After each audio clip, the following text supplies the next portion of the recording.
সকাল প্রায় 8টার সময় হাজব্যান্ড বেরিয়ে যাওয়ার পর দৈনন্দিন কাজকর্ম সেরে পাখিকে স্নান খাবার দিয়ে নিজের জলখাবারটি নিয়ে বসেছি। খাচ্ছি পনির আর রুটি। এমন সময় প্রতিদিনের মতন ছেলে ফোন করলো।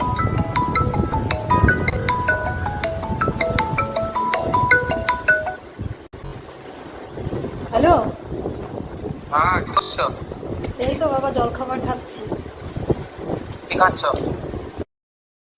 আমার হাজব্যান্ড বাজার থেকে এমন আম এনেছে, 3 দিন হয়ে গেল এখনও পাকেনি। এটা একটু একটু পেকেছে, হয়তো খাওয়া যাবে। আর আজকে বানাবো পেঁপে আর আলু দিয়ে পাতলা করে চিকেনের ঝোল।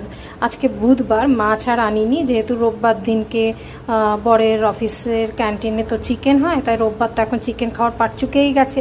তাই আজকে মাছ না নিয়ে ভেবেছি এই চিকেন করবো। একদম সিম্পল, জাস্ট প্রেশার কুকারে একটা সিটি দিয়ে ব্যাস হয়ে গেল আলু পেঁপে দিয়ে চিকেনের পাতলা ঝোল। এটাই হচ্ছে আজকে দুপুরের খাবার।